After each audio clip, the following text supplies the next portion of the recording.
Alhamdulillah Alhamdulillahilladzi ansha'a khalqahu wa bara wa qassama ahwala ibadihi ghinan wa faqra wa anzala minas sama'i ma'an fashaqqa bihi asbabas thara.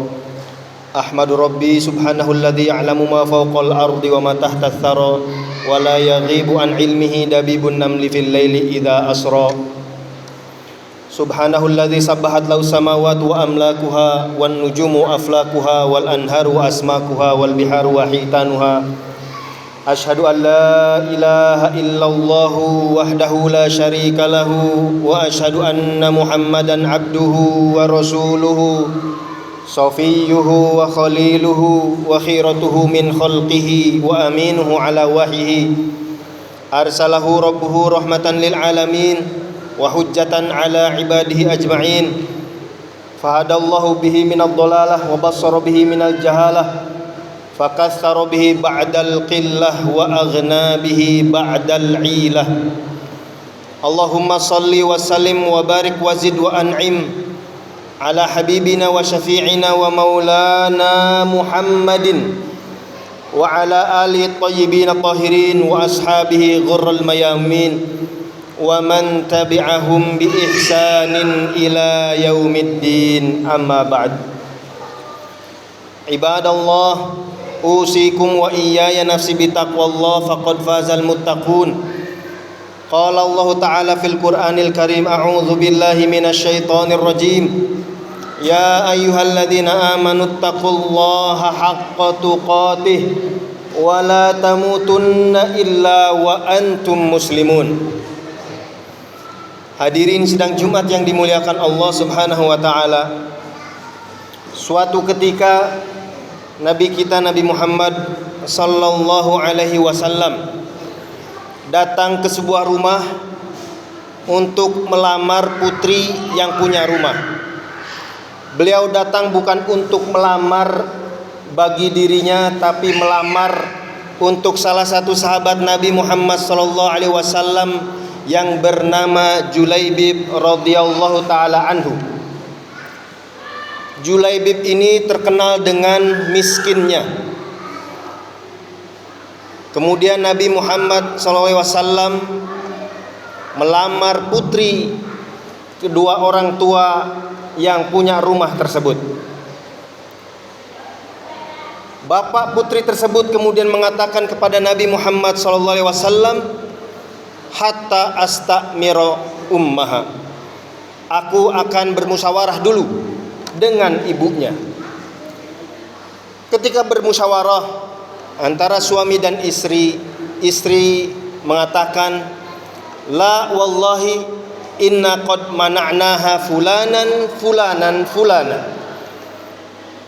Kita tidak akan terima Julaibib ini menjadi mantunya, suami putrinya, karena kita sudah menolak si fulan, menolak si fulan, menolak si fulan.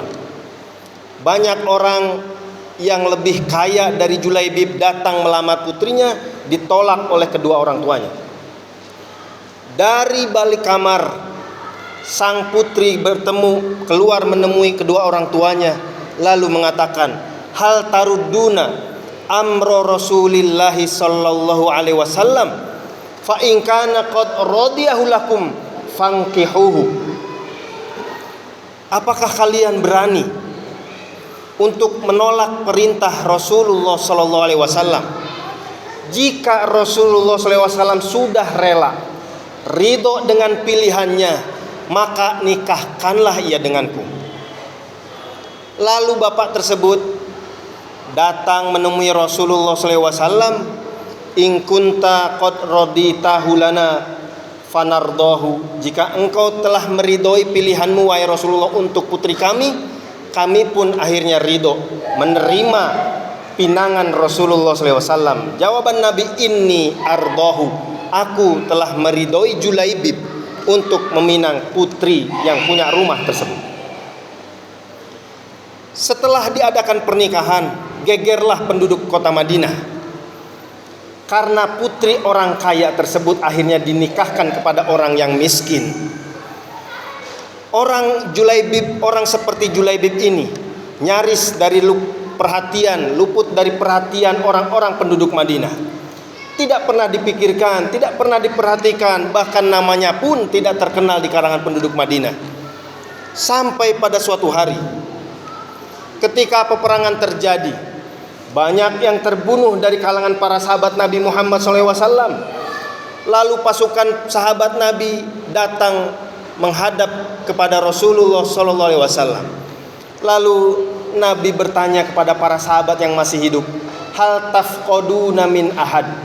Apakah kalian merasa kehilangan dengan kematian teman-teman kalian? Para sahabat yang masih hidup lalu menyebut satu persatu teman-temannya yang masih hidup. Teman-temannya yang sudah mati pun disebut satu persatu.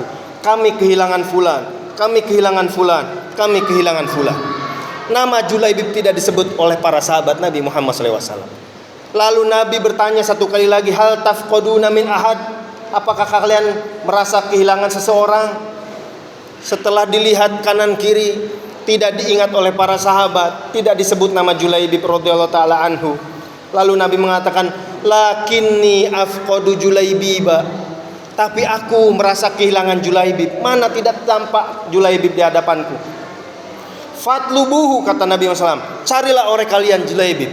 Fatolabuhu, lalu mereka pun kembali ke medan peperangan mencari Julaibib. Ternyata Julaibib ada di antara 7 orang kafir yang tewas di sekelilingnya. Lalu Nabi berangkat kemudian menemui jasadnya Julaibib yang ditemukan di antara 7 orang kafir yang juga mati di sekitar Julaibib. Lalu Nabi mengatakan, qatalahum summa qataluhu. Julaibib ini berhasil membunuh 7 orang itu. Kemudian orang-orang kafir lainnya akhirnya membunuh Julaibib. Diangkatlah kepala Julaibib di pangkuan paha Nabi Muhammad SAW. Kemudian diperintahkan untuk digali kuburan. Kemudian dikuburlah Julaibib radhiyallahu taala anhu. Kisah ini menceritakan kepada kita, menjelaskan kepada kita betapa banyak di antara kita orang yang biasa-biasa saja secara ekonomi, lusuh pakaiannya, hidup di tengah-tengah kita, bahkan sholat berjamaah di antara kita, luput dari perhatian kita, tidak pernah kita sapa, tidak pernah kita perhatikan, tidak pernah kita tanya keadaannya. Tapi ia di mata Rasulullah SAW, orang-orang seperti itu mulia di mata Allah Subhanahu wa Ta'ala.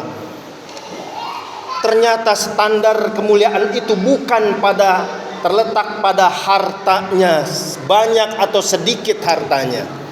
Standar kemuliaan seseorang itu bukan pula terletak pada tampan atau cantik rupanya. Rasulullah SAW pun suatu hari pernah bercanda kepada salah seorang sahabatnya yang bernama Zahir bin Hiram, yang saat itu masih menjadi budak sahaya. Kana Zahir min badiyatina wa nahnu hadiruhu, kata Nabi Muhammad SAW. Zahir itu orang kampung, dia budak sahaya. Wa nahnu hadiruhu, kita yang hidup di sekelilingnya adalah orang-orang kota. Wa kana Zahir rajulan damiman, Zahir adalah orang yang buruk rupa. Lalu Nabi bercanda dengannya dengan cara menutup kedua tangannya dari belakang untuk Zahir bisa menerka-nerka siapa gerangan yang menutup matanya, padahal dia adalah Rasulullah Sallallahu Alaihi Wasallam. Nabi tidak pilih-pilih untuk bercanda, Nabi tidak pilih-pilih untuk menyapa, Nabi tidak pilih-pilih untuk memperhatikan semua sahabatnya radhiyallahu taala anhum. Lalu Nabi mengatakan, man yashtari hadzal abd. Di pasar itu Nabi mengatakan, siapa yang berani membeli budak seperti ini? Zahir sahabat yang tahu diri, dirinya buruk rupa, pasti harganya murah. Maka ia mengatakan kepada Nabi, izan wallahi latajiduni kasida. Maka wahai Rasulullah, engkau pasti menemukanku terjual dengan harga yang sangat murah. Jawaban Nabi Muhammad SAW, walakinnaka indallahi lasta bikasid, innaka indallahi laghali. Engkau di mata Allah Subhanahu wa Ta'ala begitu mahal, tidak murah harganya.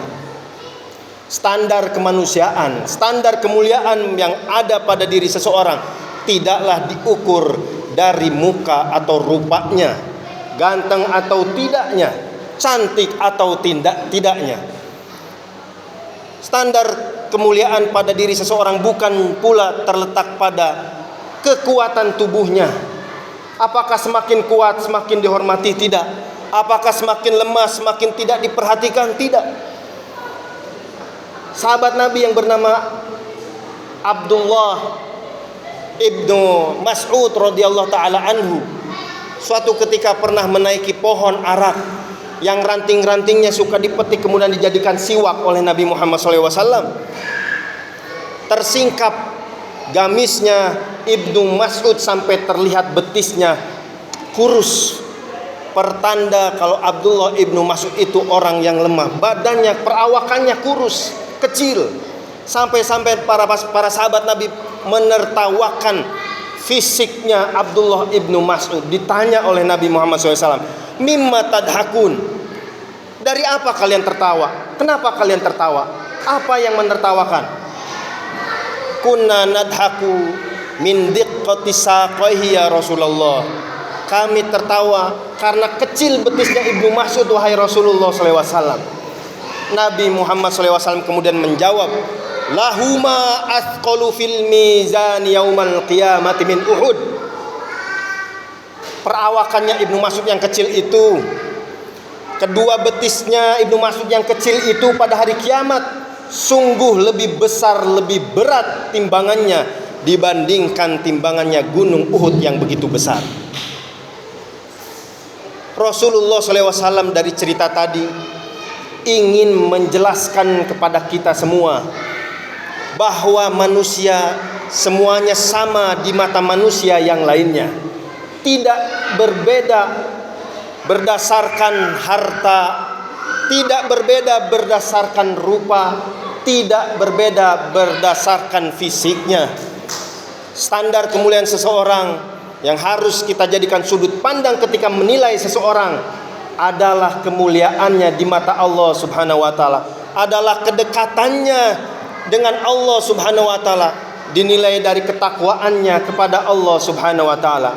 Ya ayuhan nas, inna khalaqnakum min zakarin wa unsa wa ja'alnakum syu'uban wa qabaila lita'arafu inna akramakum indallahi atqakum. Wahai manusia, kami telah menciptakan kalian, ada yang laki-laki, ada yang perempuan. Wa ja'alnakum syu'uban wa qabaila lita'arafu, dan kami jadikan kalian bersuku-suku dan berbangsa-bangsa supaya saling mengenal tanpa standar yang diberikan oleh pandangan manusia secara umum, tapi harus berdasarkan pandangan Allah Subhanahu wa taala. Inna akramakum indallahi atqakum. Sesungguhnya orang yang mulia, yang paling mulia di antara kalian adalah orang yang paling bertakwa kepada Allah Subhanahu wa taala. Aqulu qouli hadza wa astaghfirullah li wa lakum wa lisairil muslimina wal muslimati min kulli dzamb fastaghfirullah innahu huwal ghafurur rahim.